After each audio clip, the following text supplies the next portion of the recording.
Assalamualaikum warahmatullahi wabarakatuh. Perkenalkan, nama saya Farasyanti Azratulaini dari kelas B PGSD semester 7. Di sini saya akan melampirkan proposal penelitian tindakan kelas dengan judul Peningkatan Hasil Belajar PKN melalui Metode Information Search pada siswa kelas 4 SD Karangtengah 3 Kota Tangerang dengan dosen pengampu Bapak Dr. Mawardi SI MPD. Pertama ada bab 1 atau pendahuluan. Latar belakang. Menurut UUD RI nomor 20 tahun 2003, pendidikan adalah usaha sadar dan terencana untuk mewujudkan suasana belajar dan proses pembelajaran agar peserta didik secara aktif mengembangkan potensi dirinya. Peran guru merupakan unsur yang dominan dalam menentukan pencapaian tujuan pembelajaran yang telah ditetapkan dalam kurikulum sekolah dasar. Mata pelajaran PKM merupakan mata pelajaran yang memfokuskan pada pembentukan warga negara yang memahami dan mampu melaksanakan hak-hak dan kewajibannya untuk menjadi warga negara Indonesia yang cerdas, terampil, dan berkarakter yang diamanatkan oleh Pancasila dan UUD 1945. Lalu berdasarkan pada data yang tercantum dalam daftar nilai siswa tahun 2016-2017 pada mata pelajaran PKN di SD Negeri Karangtengah 3 Kota Tangerang, pada semester 1 nilai rata-rata UTS siswa yang memenuhi nilai KKM hanya 40% saja, atau sekitar 16 siswa dari 40 siswa KKM pada pembelajaran PKN adalah 75. Hal ini menunjukkan bahwa hasil belajar PKN di kelas 4 cenderung rendah.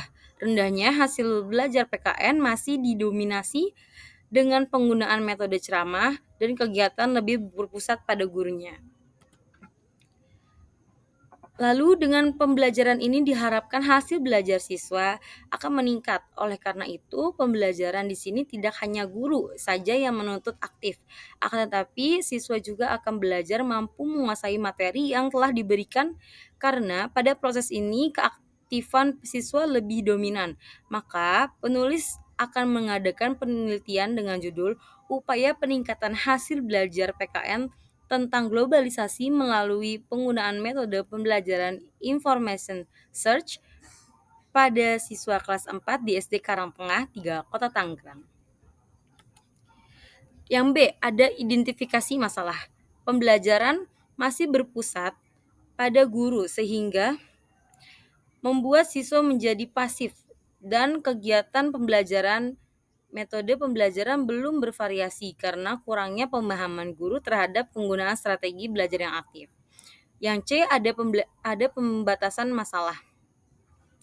Penerapan metode information search pada mata pelajaran PKN materi globalisasi di kelas 4 SD peserta Negeri Karangtengah 3 Kota Tangerang dan meningkatkan hasil belajar PKN di SD kelas 4 Negeri Karangtengah 3 Kota Tangerang melalui metode information search.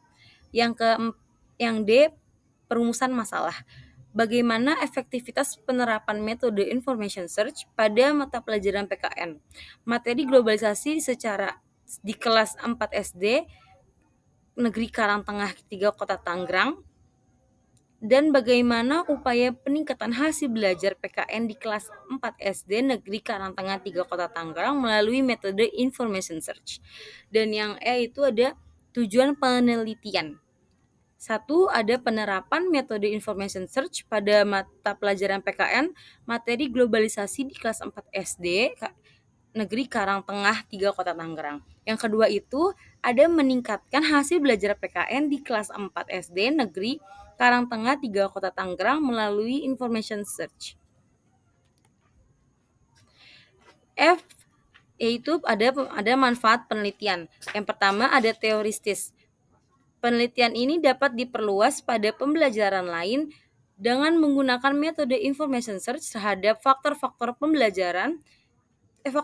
penyebab timbulnya masalah yang telah teridentifikasi dan belum diteliti dengan rangka pengembangan pembelajaran PKN dalam penelitian yang relevan. Yang kedua itu ada praktis. Nah, yang pertama itu ada bagi siswa. Bagi siswa adalah untuk menumbuhkan motivasi siswa dalam proses pembelajaran. Jadi kita harus menumbuhkan motivasi siswa agar dia lebih aktif dalam proses pembelajarannya. Jangan guru saja yang kayak ceramah segala macam, tapi harus siswa juga aktif dalam pelajaran itu. Terus yang kedua itu atau yang B itu ada bagi guru. Mengetahui strategi pembelajaran yang bervariasi untuk memperbaiki dan meningkatkan pembelajaran PKN dalam materi globalisasi. Yang C itu ada bagi siswa. Tumbuhnya iklim pembelajaran siswa aktif di sekolah dasar. Sekarang di bab 2 ada landasan teori dan kerangka berpikir. A adalah landasan teori. Yang pertama itu tinjauan hasil belajar PKN. A. Pengertian belajar. Belajar pada hakikatnya adalah perubahan yang terjadi di dalam diri seseorang setelah melakukan aktivitas tertentu. Walaupun pada kenyataannya tidak semua perubahan termasuk kategori belajar. Menurut Siregar dan Nara 2010, mengartikan bahwa belajar adalah suatu aktivitas mental yang berlangsung dalam interaktif dengan lingkungannya yang menghasilkan perubahan yang bersifat relatif konstan. Senada dengan pendapat Hamalik 2015 bahwa belajar adalah suatu proses perubahan tingkah laku melalui interaksi dengan lingkungannya sendiri. Terus yang B itu ada pengertian hasil belajar. Hasil belajar pada hakikatnya merupakan tingkah laku siswa setelah melalui proses belajar mengajar. Tingkah laku sebagai hasil belajar dalam pengertian luas mencakup berbagai kognitif, efektif, dan psikomotorik. Menurut Sujana 2019, hasil belajar adalah kemampuan yang dimiliki siswa setelah menerima pengalaman belajarnya. Yang kedua tuh ada menurut Dimyati dan Mujiono 2013. Juga menyebutkan hasil belajar merupakan hasil dari suatu interaksi belajar dan tindakan mengajarnya. Dan yang ketiga ada menurut Purwanto 2014 menyatakan hasil belajar adalah perubahan perilaku yang terjadi setelah mengikuti proses belajar mengajar sesuai dengan tinjauan pendidikannya. Yang C ada pengertian pendidikan kewarganegaraan. Pendidikan kewarganegaraan atau PKN merupakan salah satu materi pembelajaran yang diberikan pada siswa mulai dari tingkat sekolah dasar sampai tingkat lanjut. Pendidikan kewarganegaraan juga sebagai perjuangan bangsa Indonesia dalam menghadapi globalisasi yang ditandai oleh pesatnya di bidang informasi, komunikasi, dan transportasi. Menurut Susanto 2013, menjelaskan bahwa PKN adalah mata pelajaran yang digunakan sebagai wahana untuk mengembangkan dan melestarikan nilai luhur dan moral yang berakar pada budaya bangsa Indonesia. Dan menurut Winata Putra dalam Winaro 2013 mengartikan pendidikan kewarganegaraan sebagai suatu bidang kajian yang mempunyai objek telaah sebagai kebijakan dan budaya kewarganegaraan, menggunakan disiplin ilmu, pendidikan, dan ilmu politik sebagai kerangka kerja keilmuan pokok serta disiplin ilmu yang relevan. Yang D, pengertian globalisasi. Kata globalisasi dilihat dari akar katanya berasal dari kata global dan sasi. Global bermakna meliputi seluruh dunia, sasi berarti proses. Jadi, globalisasi adalah proses menyatukan warga dunia secara umum dan menyeluruh menjadi kelompok masyarakat.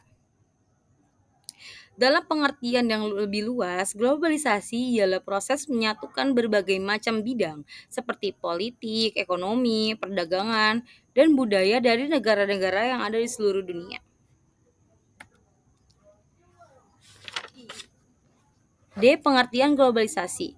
Globalisasi telah mempengaruhi kehidupan manusia di berbagai belahan dunia. Bidang-bidang yang dipengaruhi globalisasi antara lain sebagai berikut. Yang pertama ada politik. Paham demokrasi dianut oleh berbagai negara di dunia. Pemilu dilakukan di negara untuk memilih wakil-wakil rakyat. Kekuatan legislatif, eksekutif, dan yudikatif dipraktikkan di negara-negara seperti Amerika Serikat, Indonesia, dan Prancis. Yang kedua ada ekonomi. Globalisasi sangat mempengaruhi perdagangan ekonomi. Pemilik modal dari Jepang atau Jerman dapat mendirikan pabrik-pabrik di Amerika Serikat. Sebaliknya, para pemilik modal dari Amerika Serikat juga dapat mendirikan pabrik di negara-negara itu dan memasarkannya. Dan yang ketiga itu ada budaya. Musik rock merupakan salah satu wujud pengaruh globalisasi. Tak hanya itu, musik dari rock pula muncul gaya rambut, gaya berpakaian, dan bahkan gaya hidupnya juga. Dan yang keempat itu ada komunikasi, transportasi. Komunikasi adalah atau kemajuan teknologi di bidang komunikasi menjadikan dunia seolah tanpa batas wilayah. Di belahan dunia yang satu, seseorang dapat dengan mudah dan jelas berbicara lewat telepon dengan seseorang yang tengah berada di belahan dunia lainnya. Yang kelima itu ada transportasi. Pada zaman dulu dibutuhkan waktu berbulan-bulan untuk mencapai belahan bumi yang lain karena pemilihan transportasi yang sangat terbatas. Sekarang sudah ada pesawat terbang, jarak yang semula ditempuh berhari-hari dapat ditempuh hanya dalam beberapa jam saja. Dan yang terakhir ada sosial. Saat rakyat Aceh terkena bencana tsunami, masyarakat dunia langsung bergerak menolong. Organisasi sosial dari berbagai negara juga turut membantu. Jadilah orang Amerika Serikat, Jepang, Inggris, Arab Saudi, Turki, dan sebagainya berkumpul di Aceh. Yang kedua ada metode pembelajaran information search. Ada metode pembelajaran.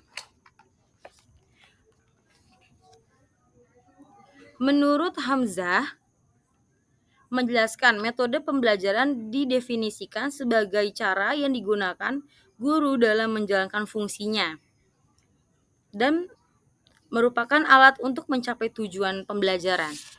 Dan menurut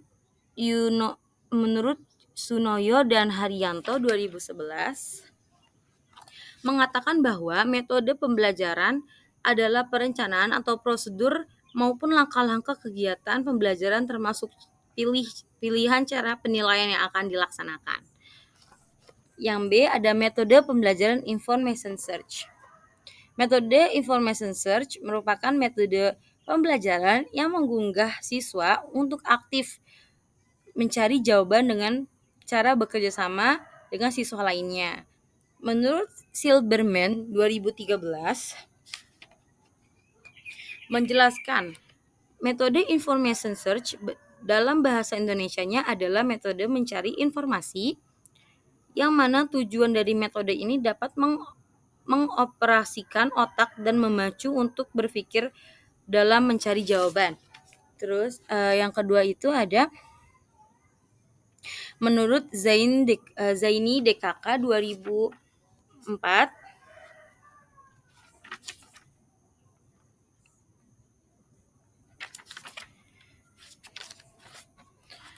Adapun langkah-langkah metode informasi menurut Zaini DKK, yang pertama itu ada kekelompokan peserta didik ke dalam tim yang terdiri dari 3 atau 4 kelompok. Yang kedua itu berilah setiap peserta didik bahan bacaan yang telah ditentukan. Materi sumber bisa mencakup dokumen, buku teks, artikel, atau informasi dari internet. Ketiga itu ada berilah pertanyaan bagi setiap kelompok di mana dalam pertanyaan tersebut peserta didik diminta untuk mencari informasi atau jawaban yang diperoleh dari sumber bahan bacaannya. Yang keempat ada perintahkan peserta didik untuk menulis hasil informasi tersebut ke dalam LKS secara bersama-sama. Yang kelima ada ulang kembali semua jawaban dari peserta didik dan mengembangkannya untuk menambah informasi peserta didik sehingga jawaban yang dia dapat semakin jelas. Jadi yang kelima itu kayak kalau misalkan sudah selesai cara belajarnya, jawabnya ntar kita jawab bareng-bareng. Nah, itu biar anak-anak pada tahu ternyata selain jawaban itu ada jawaban lain yang lebih bagus lagi atau lebih tepatnya gitu. Yang ketiga ada karakteristik anak usia sekolah dasar. Karakteristik siswa adalah keseluruhan kelakuan dan kemampuan yang ada pada siswa sebagai hasil dari lingkungan sosialnya, sehingga menentukan pola dan meraih cita-citanya. Karakteristik utama siswa sekolah dasar adalah mereka menampilkan perbedaan-perbedaan individual dalam banyak segi dan bidang diantaranya adalah perbedaan dalam inteligensi, kemampuan dan kognitif, perkembangan fisik anak. Martin 2005 mengemukakan pada masa usia ini juga siswa kelas 4 sekolah dasar mempunyai pengalaman yang lebih luas dan terdapat proses informasi dengan cara-cara yang lebih berpengalaman karena pengembangan biologi dan pengembangan adaptasi dari struktur kognitifnya. Yang B ada penilaian yang relevan. Untuk menunjang bahwa penggunaan metode information search yang peneliti menggunakan merupakan metode pembelajaran yang terbukti dapat meningkatkan hasil belajar siswa, maka penelitian mencantumkan hasil dari penelitian sebelumnya yang relevan dengan penelitian ini, yaitu yang pertama ada penelitian Impung Purnamasari UIN Sunan Kalijaga Jogja dengan judul penelitiannya penerapan strategi information search sebagai upaya peningkatan prestasi belajar siswa kelas 5 pada mata pelajaran Ilmu Pengetahuan Sosial di MIN Yogyakarta 2. Berdasarkan hasil penelitian ini dapat disimpulkan bahwa penerapan strategi informasi pada information search dapat meningkatkan hasil belajar IPS kelas 5 MIN Jogja 2. Yang kedua adalah penelitian Munasikah Iain Walisongo dengan judul Upaya Meningkatkan Pemahaman Mata Pelajaran Al-Quran Hadis pada Materi Pokok Kandungan Surat An-Nasr melalui strategi information search pada siswa kelas 4 MIN Sidorejo, Tegalrejo, Magelang. Yang C ada kerangka berpikir. Nah, di sini itu ada foto kerangka berpikirnya.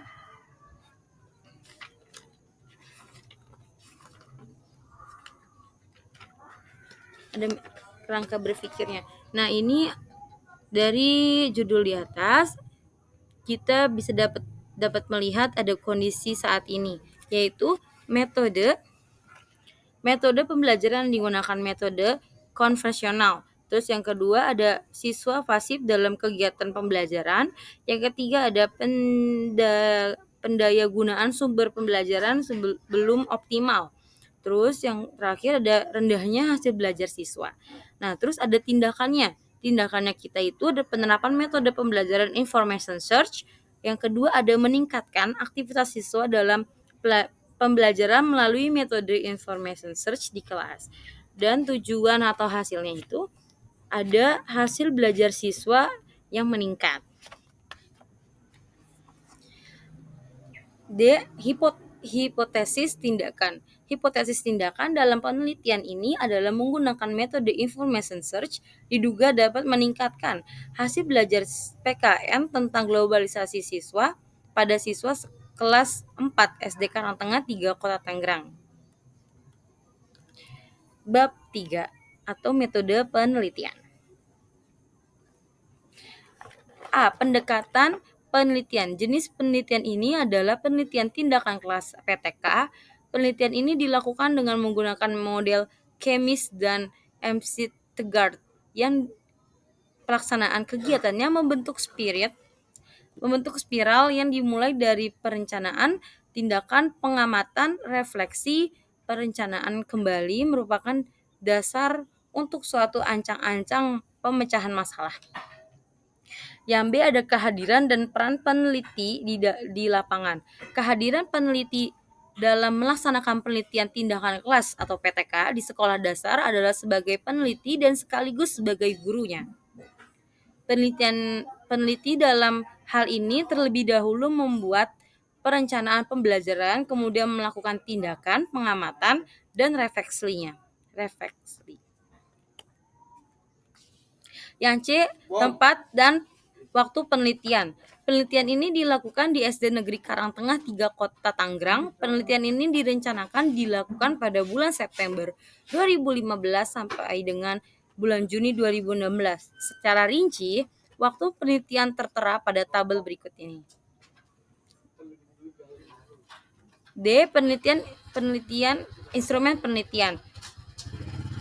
1 ada hasil belajar PKN.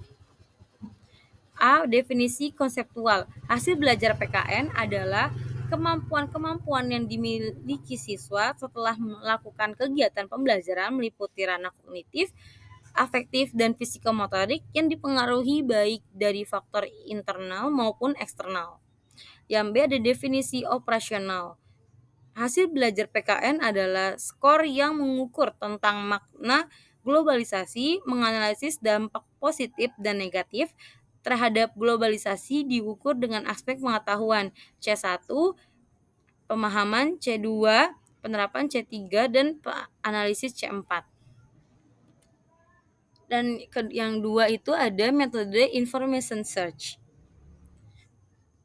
Yang ini terbagi menjadi dua. Yang pertama itu ada A. Mendefinisikan konseptual. Metode information search adalah metode pembelajaran yang dikembangkan dari model pembelajaran aktif. Metode information search ini bertujuan memberikan dampak kognitif bagi peserta didik dalam menerima materi yang dibahas. Siswa dapat lebih aktif dan sekedar mendengarkan materi dari pengajar. Yang B itu ada definisi operasional. Metode information search adalah skor yang diberikan oleh observer setelah mengamati pembelajaran PKN melalui metode information search yang telah menekankan pada pembelajaran siswa aktif. Siswa dapat mengkonstruksi pengetahuan yang sudah dimilikinya melalui pembelajaran kooperatif atau kerjasama, serta dapat mengembangkan inisiatif dan tanggung jawabnya. Yang A ada indikator keberhasilan. Indikator keberhasilan ini dibuat agar peneliti yang menggunakan penelitian tindakan kelas memahami apakah setiap tindakan dalam setiap siklus yang ada peningkatan atau tidak. Hasil dari siswa dikatakan meningkat secara klasikal jika minimal 85% siswa telah memperoleh nilai kurang lebih KKM di sekolah, yaitu 75, dan tindakan kategori berhasil jika 100%, proses pelaksanaan tindakan guru telah sesuai dengan skenario pembelajarannya. Yang F ada teknik pengumpulan data. Nah, di sini ada 4 teknik.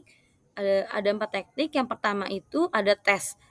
Tes hasil belajar siswa diambil dari hasil belajar, yaitu tes pilihan ganda atau PG setiap akhir siklus. Yang kedua, ada observasi. Pengumpulan data dengan teknik ini dilakukan dengan mengandalkan pengamatan langsung dengan objek penelitian terhadap siswa maupun guru dengan menggunakan lembar observasi. Yang ketiga itu ada dokumentasi. Melalui dokumentasi yang dikumpulkan, maka akan dapat terkumpul data yang dibutuhkan dalam penelitiannya. Yang keempat, ada catatan lapangan. Nah, catatan lapangan ini penting karena catatan lapangan merupakan salah satu dokumen yang dapat membantu guru dalam merefleksi kegiatan yang dilakukan selama penelitian tersebut. Yang G ada teknik analisis data. Teknik analisis data dalam penelitian ini nantinya diolah berdasarkan analisis kualitatif dan kuantitatif. Analisis data kuantitatif digunakan untuk menganalisis tingkat ketercapaian hasil belajar siswa mampu tingkat aktivitas, tindakan guru dan siswa melalui statistik deskriptif. Sedangkan teknik analisis data kualitatif dilakukan melalui tahapan menyeleksi, menyederhanakan, mengklasifikasi, memfokuskan, mengorganisasikan, mengaitkan gejala secara sistematis dan logis, membuat abstraksi atas kesimpulan makna hasil analisisnya. Dan di sini ada gambarnya, ada contoh gambar teknik analisis datanya. Dan yang H, ada kehabsaan data. Yang pertama, ada triangulasi sumber. Triangulasi sumber untuk menguji kredibilitas data dilakukan dengan cara mengecek data yang telah diperoleh melalui beberapa sumber data yang telah dianalisis dan peneliti sehingga menghasilkan suatu kesimpulan. Selanjutnya dimintakan kesepakatan dengan 3 sumber data tersebut. Yang kedua, ada triangulasi teknik. Triangulasi teknik untuk menguji kredibilitas data dilakukan dengan cara mengecek data kepada sumber data yang sama dengan teknik yang berbeda. Misalnya, data diperoleh dengan wawancara, lalu dicek dengan observasi, dokumentasi, dan kuesionernya atau kuesioner kayak gitu. Yang ketiga itu ada triangulasi waktu. Dalam penelitian ini, teknik yang digunakan untuk menguji keabsahan data yaitu triangulasi teknik. Yang dimaksudkan sebagai teknik pemeriksaan untuk mencapai keabsahan data atau meningkatkan validasitas hasil peneliti.